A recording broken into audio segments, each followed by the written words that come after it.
ఆనాడు పార్లమెంట్ ఎన్నికల్లో దేవుళ్ళ మీద ఒట్లేసి 3 దశల్లో కలిపి వీళ్ళు ఇప్పటిదాకా విడుదల చేసినామని చెప్పుతున్న డబ్బులు, రాష్ట్ర ప్రభుత్వం విడుదల చేసినామని చెప్తున్న డబ్బులు 17,933 కోట్లు మాత్రమే. దీంట్లో మరి రైతుల ఖాతాల్లో చేరింది ఎంతనో ఇప్పటిదాకా ఆ దేవునికి తప్ప, కాంగ్రెస్ ప్రభుత్వ పెద్దలకు తప్ప, ఈ కాంగ్రెస్ ప్రభుత్వంలోని అధికారులు, chief secretary, finance secretary, agriculture secretary వీళ్ళకి తప్ప ఇక ఈ భూమి మీద ఎవరికి తెలియదు. 49,500 కోట్లు రుణాలు అని చెప్పి స్టేట్ లెవెల్ బ్యాంకర్స్ కమిటీ చెప్తే దాన్ని 3 దశల్లో మాఫీ చేసినాము, రైతుల ఖాతాల్లో వేసినాము మేమని కాంగ్రెస్ ప్రభుత్వ పెద్దలు చెప్పిన మొత్తం 17,933 కోట్లు అయితే ఇక రైతుల ఖాతాల్లో ఎంత పడ్డదో ఇప్పటిదాకా అఫీషియల్గా, ఫర్ ఎగ్జాంపుల్ చెన్నూరు అసెంబ్లీ నియోజకవర్గంలో ఇంతమంది రైతుల ఖాతాల్లో ఇన్ని డబ్బులు రుణమాఫీ పేరిట మేము విడుదల చేసినామని చెప్పి ఒక అధికారిక లెక్క ఇచ్చింది లేదు. జిల్లాలకు సంబంధించి 33 జిల్లాల వారీగా 119 అసెంబ్లీ నియోజకవర్గాలు, అర్బన్ నియోజకవర్గాలు హైదరాబాద్కి తప్పిస్తే మిగతా రూరల్ నియోజకవర్గాలకు సంబంధించి రైతాంగము ఎక్కడ రుణాలు తీసుకున్నారు, ఎంతమంది ఉన్నారు, ఎన్ని విడుదల చేశారు అనేటటువంటి స్టాటిస్టిక్స్ ఇప్పటి వరకు ప్రభుత్వ వెబ్సైట్లలో లేవు.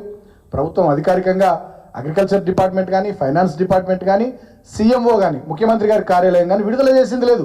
మీదికి కూడా ప్రతి స్పీచ్లో రుణమాఫీ అయిపోయింది, రుణమాఫీ అయిపోయింది అని చెప్పి ఊదర కొడుతున్నారు. రుణమాఫీ అనేది పచ్చి మోసం, దగా. మొన్నటికి మొన్న ఒక రైతు పాపం రుణమాఫీ జరగలేదని చెప్పి ఆయన ఆత్మహత్య కూడా చేసుకోవడం జరిగింది.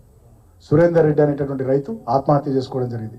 చాలామంది రైతులు బ్యాంకుల ముందర బారులు తీరినటువంటి పరిస్థితి. అది మేము పెద్ద నోట్ల రద్దప్పుడు చూస్తే మళ్ళీ మొన్న చూసినాం రేవంత్ పాలనలో, ఇందిరమ్మ రాజ్యంలో రైతులు మొత్తం పాస్బుక్లు పట్టుకొని బ్యాంకుల ముందు బారులు తీరినటువంటి సంఘటనలు మొన్న చూసినాం. రుణమాఫీ అనేది పచ్చి మోసం, దగ. ఇక ఇందిరమ్మ రైతు భరోసా అన్నారు, రైతు డిక్లరేషన్లో 15,000 ఇస్తామన్నారు. ఇప్పటి వరకు ఆ స్కీమే ప్రారంభించలేరు. సంవత్సరానికి ఉపాధి హామీ రైతు కూలీలకు, భూమి లేని వాళ్ళకు 12,000 ఇస్తామన్నారు. దాంట్లో ఎక్కువగా మా ఎస్సీ ఎస్టీలు ఉంటారు, పేద బీసీలు ఉంటారు. దాన్ని కూడా ప్రారంభించలేరు. అదేవిధంగా వడ్లకు సంబంధించి 500 రూపాయలు బోనస్ ఇస్తామన్నారు. దాన్ని కూడా మళ్ళా దొడ్డు వడ్లు, సన్న వడ్లు అని చెప్పి మెలికలు పెట్టి దాన్ని కూడా అటకెక్కిచ్చారు.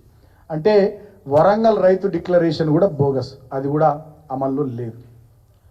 తర్వాత హైదరాబాద్ యూత్ డిక్లరేషన్, దాంట్లో నిరుద్యోగ నిర్మూలనకు సంబంధించి ఒక యూత్ కమిషన్ ఏర్పాటు చేసి విద్యా ఉపాధి అవకాశాలు మెరుగుపరుస్తాం, 10 లక్షల రూపాయల వరకు వడ్డీ లేని రుణాలు ఇస్తామన్నారు.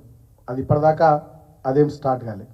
4,000 రూపాయల నిరుద్యోగ భృతి తెలంగాణ యువతకి ఇస్తామన్నారు. దాన్ని కూడా ప్రారంభించలేదు. ప్రతి ఏడాది జూన్ 2 నాటికి అన్ని శాఖల్లోని ఖాళీలతో జాబ్ క్యాలెండర్ ప్రకటించి సెప్టెంబర్ 17 లోపల నియామకాలు భర్తీ చేస్తామన్నారు. సెప్టెంబర్ 17 మరి నిన్ననే నియామకాలు భర్తీ చేసింది లేదు, పాడు లేదు, ఏమీ లేదు. 2 లక్షల ప్రభుత్వ ఉద్యోగాలకు సంబంధించి జాబ్ క్యాలెండర్ అన్నారు, అది కూడా బోగస్. ఎస్సీ ఎస్టీ బీసీ మైనారిటీలకు సంబంధించినటువంటి బ్యాక్లాగ్ ఉద్యోగాలు భర్తీ చేస్తామన్నారు, అది కూడా బోగస్. అమరవీరుల కుటుంబాలను ఆదుకుంటామన్నారు, అది కూడా బోగస్. ఫీజు రియంబర్స్మెంట్ అన్నారు, ఇప్పటిదాకా ఫీజు రియంబర్స్మెంట్కి సంబంధించి ఒక్క రూపాయి కూడా రాష్ట్ర ప్రభుత్వం వచ్చిన నాటి నుంచి 9 నెలల్లో విడుదల చేయలే. విద్యార్థులు మొత్తుకుంటున్నారు, ఆ విద్యా సంస్థలు నడిపే ప్రైవేట్ కాలేజీల వాళ్ళు కూడా మొత్తుకుంటున్నారు. అదేవిధంగా చదువుకునే ప్రతి యువతికి 18 సంవత్సరాలు నిండితే చాలు యువ మహిళా సాధికారత పేరిట వాళ్ళకు స్కూటీలు ఇస్తామన్నారు. రాష్ట్రంలో ముఖ్యమంత్రి రేవంత్ రెడ్డికి కుర్చీ దక్కింది, కానీ ఒక్క మహిళా తల్లికి 18 సంవత్సరాలు నిండిన ఆమెకు ఒక్క స్కూటీ రాలే ఈ ఇందిరమ్మ రాజ్యంలో. ఈ ఇందిరమ్మ రాజ్యంలో ఒక్క స్కూటీ కూడా రాలే. రేవంత్ రెడ్డికి మాత్రం ముఖ్యమంత్రి కుర్చీ వచ్చింది. సో ఇది యూత్ డిక్లరేషను మహిళా సాధికారతకు సంబంధించి. ఇక చేవెళ్లలో ఘనంగా ఎస్సీ ఎస్టీ డిక్లరేషన్ అన్నారు. దీంట్లో చెప్పింది ఏంది, అంబేద్కర్ అభయహస్తం కింద 12 లక్షలు ఇస్తామన్నారు దళితులకు. ప్రతి బడ్జెట్లో సాధికారికంగా డబ్బులు కేటాయించి 12 లక్షలు ప్రతి దళిత కుటుంబానికి ఇస్తామన్నారు.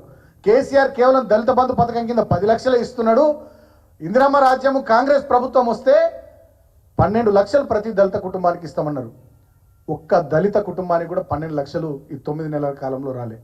వస్తే కమాన్, నేను డిప్యూటీ సీఎం బట్టి విక్రమార్కని అడుగుతా ఉన్నా, ఈ వర్గాలకు సంబంధించిన బిడ్డగా, మీరు ఈ వర్గాల నుంచే వచ్చారు, ఫైనాన్స్ మినిస్టర్ ఉన్నారు, మరి ఏ నియోజకవర్గంలో ఏ దళిత కుటుంబానికి 12 లక్షలు ఇచ్చిర్రో ఆ లిస్టు విడుదల చేయమని కోరుతా ఉన్నా. ముఖ్యమంత్రి గారిని కూడా మరి నీ కొడంగల్ నియోజకవర్గంలో ఇచ్చిర్రా, బట్టి గారి మధుర నియోజకవర్గంలో ఇచ్చిర్రా, మంత్రులుగా ప్రాతినిధ్యం వహిస్తున్నటువంటి మీ మంత్రుల నియోజకవర్గంలో, మీ విప్పుల నియోజకవర్గంలో, లేదు దళిత బిడ్డ స్పీకర్ ప్రసాద్ గారు వికారాబాద్ నియోజకవర్గంలో ఏ దళిత కుటుంబానికి 12 లక్షలు ఇచ్చిర్రో మీరు ఆ వివరాలు విడుదల చేయాలని చెప్పి నేను కోరుతా ఉన్నా. దళితులకు 18% రిజర్వేషన్లు అన్నారు, గిరిజనులకు 12% రిజర్వేషన్లు అన్నారు, అది అతిగతి లేదు.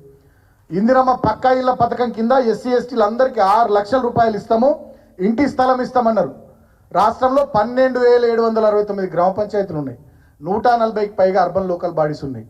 మరి ఎక్కడిచ్చిర్రు, ఇస్తే ఆ వివరాలు కూడా బయట పెట్టాలని చెప్పి నేను కోరుతా ఉన్నాను. సో ఇట్లా చెప్పుకుంటూ పోతే ఎస్సీ ఎస్టీ డిక్లరేషన్ కూడా ఒక బోగస్ అనేది స్పష్టంగా అర్థమవుతా ఉంది. ఇక తర్వాత దాని తదనంతరం బీసీ డిక్లరేషన్, కామారెడ్డిలో సభ పెట్టి బీసీ డిక్లరేషన్ పేరిట బీసీల రిజర్వేషన్లు 42% పెంచుతామన్నారు. ఇప్పటిదాకా అది కూడా అతి గతి లేదు.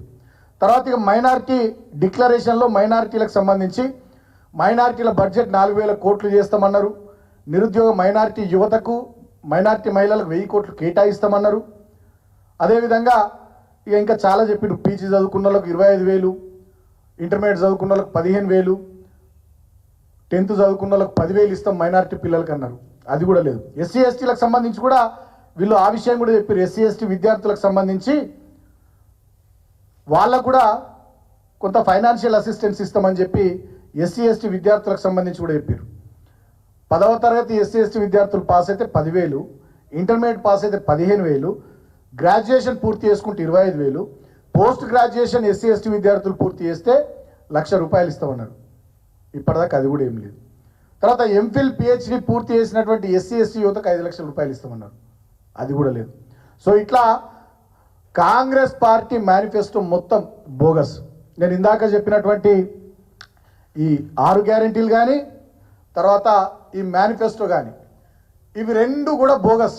దీంట్లో ఒక్కటంటే ఒక్కటి, ఒక్క పని అంటే ఒక్క పని కూడా రేవంత్ రెడ్డి చేయలేడు. కాబట్టి దానికోసమే ఆయన ఏం చేస్తున్నాడంటే ఈ మేనిఫెస్టో మీద, 6 గ్యారెంటీల మీద, 420 హామీల మీద చర్చ జరగకుండా, చర్చ మొత్తం ఈ రాష్ట్రంలో డైవర్ట్ కావాలి, ప్రజల దృష్టిని మరల్చాలి, పేపర్లన్నిట్లలో వేరే హెడ్లైన్లు రావాలి, టీవీలలో ఉదయం నుంచి మొదలుకుంటే సాయంత్రం వరకు జరిగే చర్చలు కానీ, వాళ్ళ బులెటిన్లలో కానీ మొత్తం వేరే విషయాలే కనబడాలి. ఇక సోషల్ మీడియా, ట్విట్టర్ ఓపెన్ చేసినా, ఫేస్బుక్ ఓపెన్ చేసినా, ఇన్స్టాగ్రామ్ ఓపెన్ చేసినా, వాట్సాప్ గ్రూపులకు పోయినా ఈ కాంగ్రెస్ పార్టీ మేనిఫెస్టోలో పెట్టినటువంటి అంశాలు కానీ, 6 గ్యారంటీల అంశాలు కానీ, వీటి మీద చర్చ లేకుండా విషయాలన్నింటినీ కూడా డైవర్ట్ చేయాలనేటటువంటి ఒక కుట్ర ఇవాళ రేవంత్ రెడ్డి చేస్తూ ఉన్నాడు. ఆ కుట్రలో భాగమే ఎమ్మెల్యేల ఇండ్ల మీద దాడులు. ఆ కుట్రలో భాగమే మా ఎమ్మెల్యేలను కాంగ్రెస్ పార్టీలోకి తీసుకున్నాడు. ఆ కుట్రలో భాగమే తెలంగాణ తల్లి విగ్రహం పెట్టాల్సిన చోట రాజీవ్ గాంధీ విగ్రహం